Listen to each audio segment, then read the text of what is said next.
Jangan lupa subscribe di YouTube channel Metro TV News dan juga nyalakan notifikasinya.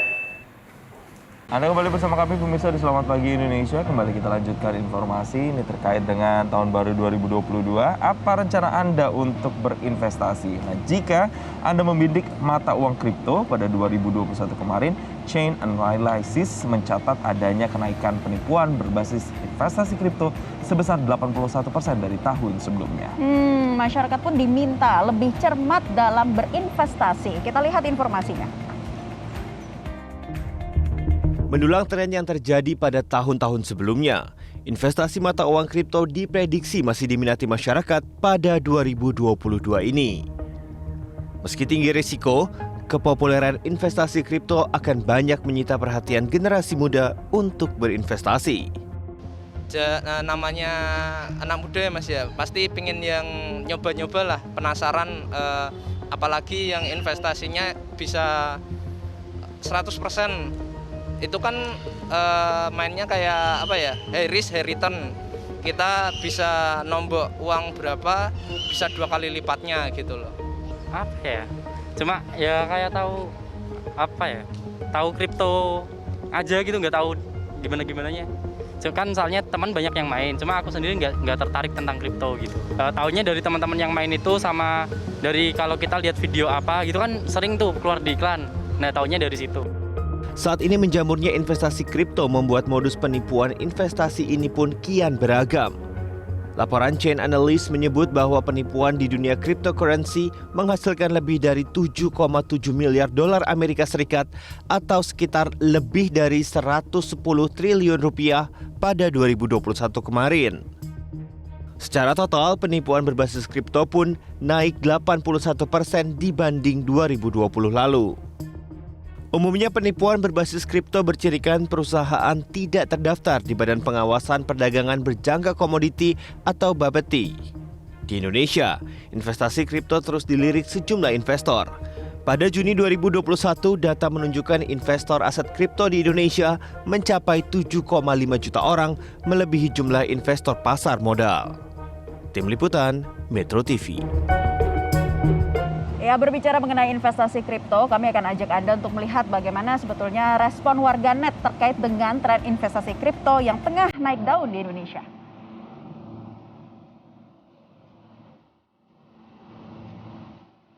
Ya, ini yang pertama dari @Raja Naibtu 10. Kasus penipuan berkedok investasi aset kripto sudah banyak korban, tapi baru sedikit yang melapor. Iya, tadi datanya ada 81% ya. Kita lihat ini dari Akami Sianipar, banyak penipu bergentayangan di dunia kripto. Indonesia paling banyak penipu di bidang kripto katanya.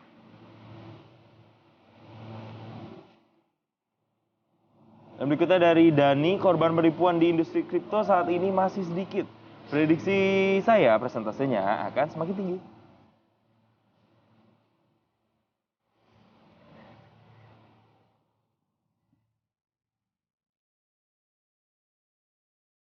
Ya, itu dia cuitan dari warganet terkait sejumlah penipuan yang begitu dirasakan ya dari investasi kripto. Namun pemirsa, di tengah tren investasi mata uang kripto ini, ancaman penipuan masih menjadi celah yang besar dari tren baru berinvestasi.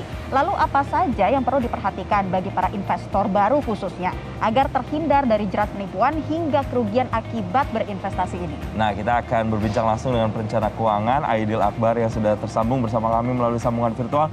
Selamat pagi Mas Aidil. Selamat pagi. Iya, terima kasih Mas Aidil telah bergabung bersama kami. Mas, berbicara soal investasi kripto atau cryptocurrency. Sebenarnya kalau orang mau terjun ke investasi ini, apa yang mereka harus tahu? Ya, namanya juga investasi ya, pasti akan selalu ada risiko. Mau apapun bentuknya, mau dia emas, mau dia dolar, mau dia saham gitu ya. Semua jenis investasi pasti akan ada risikonya. Nah, kalau untuk kripto yang harus dipahami adalah bahwa setiap kripto itu akan ada informasi awal yang dibutuhkan. Ya, jadi kalau misalnya orang mau beli saham itu pada saat dia IPO ada yang namanya prospektus, ada yang namanya laporan keuangan. Demikian juga dengan kripto, ada yang namanya project, ada yang namanya white paper, ada yang namanya informasi awal. Itu semua bisa dilihat dan dibaca di masing-masing website ketika si koin tersebut akan diluncurkan atau akan ditawarkan ke publik pertama kali. Ataupun kalau dia sudah diluncurkan ke publik, maka kita tetap masih bisa membacanya. Nah, yang sering terjadi kesalahan yang tadi kita perhatikan di VT-VT sebelumnya, bahwa banyak dari investor yang ketika mereka masuk, dan ini tidak hanya di kripto sebenarnya, tapi juga di saham ya, yang kita lihat awal tahun lalu ya, di 2021, investor yang hanya berbekal ikut-ikutan, katanya mendingan gitu ya, ikutan grup Telegram, grup WhatsApp, grup apapun itu, kemudian mereka terkena tanda kutip pom-pom atau bandar yang memang sedang mempromosikan suatu jenis, dan mereka tidak melakukan riset terlebih dahulu, tidak membaca, tidak mengerti. Nah, kripto, sebuah koin diluncurkan itu pasti harus ada project yang terikat dengan koin tersebut. Ini salah satu contoh untuk kita bisa membedakan mana kripto yang memang punya potensi untuk dipakai sebagai penipuan, atau kripto yang memang akan dimaksudkan atau dipergunakan dalam suatu komunitas tertentu. Jadi awalnya sebuah kripto yang diluncurkan sebaiknya memang ada project yang berhubungan dengan mata uang tersebut. Kalau tidak, pertanyaannya adalah kenapa mata uang tersebut kemudian ditawarkan ke publik kalau tidak ada project yang akan mengikutinya. Itu salah satu. Ya, jadi seperti itu ya, jangan hanya bermodal ikut-ikutan, tetapi harus dilakukan riset secara mendalam. Nah, kalau di media sosial ini, Mas Aidil, banyak sekali bertebaran cerita-cerita ada seseorang yang mengalami kerugian hingga merasa ditipu pada investasi jenis ini. Apa saja sih yang harus dicermati selain tadi yang Mas Aidil katakan dalam menjalankan investasi mata uang kripto ini? Ya, kebanyakan kalau kita perhatikan yang tertipu itu adalah mereka-mereka yang membeli kripto yang pertama baru saja diluncurkan atau baru ingin diluncurkan gitu ya.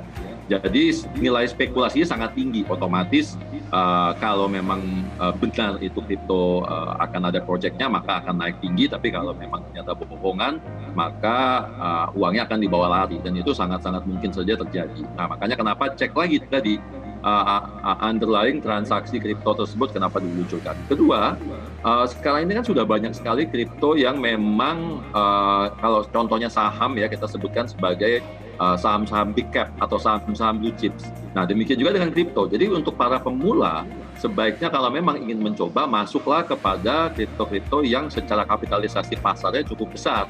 Kita punya referensi namanya Coin Market Cap. Di situ dibuat daftar 100-200 kripto dengan kapitalisasi pasar yang besar, yang memang secara mata uang mereka sudah di-launching dari 5 tahun, 7 tahun, bahkan 10 tahun yang lalu, seperti Bitcoin misalnya.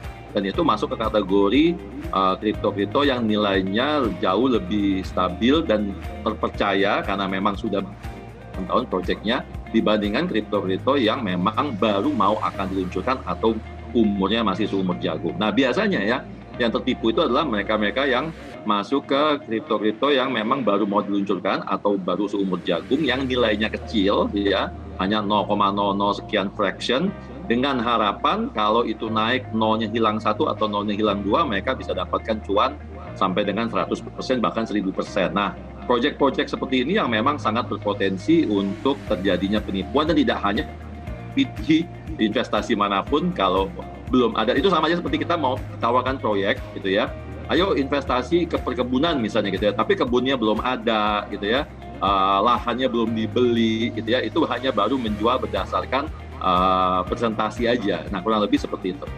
Ya, Mas Aidil, untuk bisa membedakan mana kripto yang benar-benar legal sama kripto yang kira-kira bikin buntung dalam tanda kutip, ini kita bisa taunya dari mana? Apalagi sekarang sosmed juga, kripto juga bisa masuk di sosmed juga, Mas. Ya, jadi gini, pertama kita harus cek websitenya. Setiap kripto itu pasti akan ada website yang akan mendahului sebelum mereka menawarkan. Di dalam website tersebut akan ada yang namanya white paper ya. Kalau kalau saham kita sebutnya prospektus. Kita cek dulu, ini kriptonya kripto apa, tujuannya diluncurkannya untuk apa, berapa jumlah koin yang akan ditawarkan, kemudian siapa developernya di belakangnya, kemudian apakah ini bentuknya cryptocurrency atau token. Nah, ini banyak orang yang tidak bisa membedakan. Biasanya kalau dia bentuknya cryptocurrency, dia mempunyai jaringan blockchain tersendiri.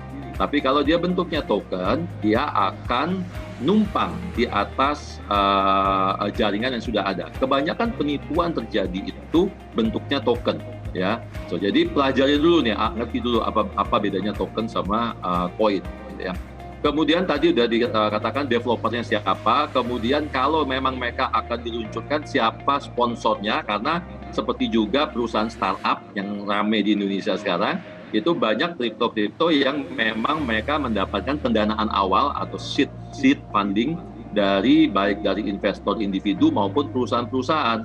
Jadi kalau kripto tersebut sebelumnya sudah dikasih pendanaan dari misalnya perusahaan-perusahaan besar atau misalnya startup yang sudah besar ya, yang sudah valuasinya triliunan, nah itu relatifly memberikan rasa kepercayaan yang lebih tinggi bahwa proyek tersebut bukan proyek main-main yang nanti ketika pendanaan sudah dapat mereka kabur atau lari gitu. Nah itu beberapa contoh yang kita bisa pakai. Baik, Mas Aidil, ini ada sejumlah pertanyaan ini ya dari warganet, ini ramai di media sosial yang menanyakan bahwa sebetulnya kalau misalnya ingin memulai investasi kripto ini, mulainya dari modal berapa sih atau dari berapa penghasilan yang kita punya untuk kemudian nantinya kita bisa berproses dari investasi kripto ini, Mas Aidil?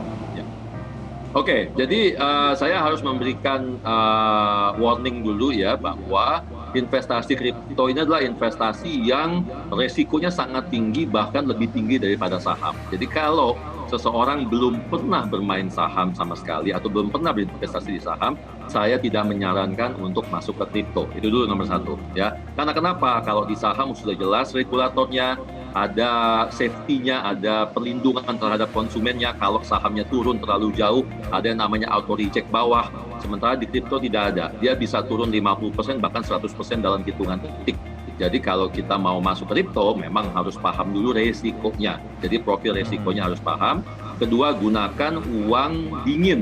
Uang yang memang kita gunakan untuk investasi jangka panjang, kalaupun nanti mau di trading, tapi kalau sampai uang itu turun atau hilang, maka kita tidak terpengaruh secara kehidupan. Jadi jangan pakai untuk biaya hidup ya sehari-hari, jangan pakai uang sekolah anak, jangan dipakai untuk masuk ke kripto. Ya, terus kemudian ketiga, gunakan dengan nominal kecil, karena transaksi di kripto ini bisa dimulai dengan nominal 50.000, 100.000. Jadi kita bisa membuka rekening melalui yang namanya exchanger atau exchange. Ya, di Indonesia sudah banyak sekali. Kemudian kita masukkan uang ke sana 50.000 atau 100.000 transfer dan mulailah dengan nominal yang kecil. Kemudian berikutnya selalu mulai dari kripto yang memang sudah punya track record atau sejarah atau dikatakan big cap tadi ya, atau blue chipnya kripto lah. Seperti contohnya kalau kita sebutkan Bitcoin itu sudah 11 tahun, 12 tahun malang melintang. Kemudian kripto yang digunakan banyak sekali jaringannya, contohnya Ethereum. Ethereum itu mungkin umurnya belum sampai 10 tahun, tapi jaringannya, blockchain-nya dipergunakan banyak sekali secara luas oleh kripto lain, gitu ya. Terus kemudian kalau pengen tahu lebih detail tadi, cek di CoinMarketCap, mereka punya daftar 10 besar atau 20 besar kripto dengan kapitalisasi yang besar. Itu yang bisa dipilih. Baik, artinya memang literasinya, kemudian cari informasi sebanyak-banyaknya agar tidak mudah terjaring dengan penipuan, terutama untuk investasi kripto ini. Dan ini resikonya bisa dibilang cukup tinggi, jadi memang harus benar-benar hati-hati untuk bisa bermain investasi di kripto ini. Terima kasih Mas Aidil Akbar telah bergabung bersama kami di Selamat Pagi Indonesia.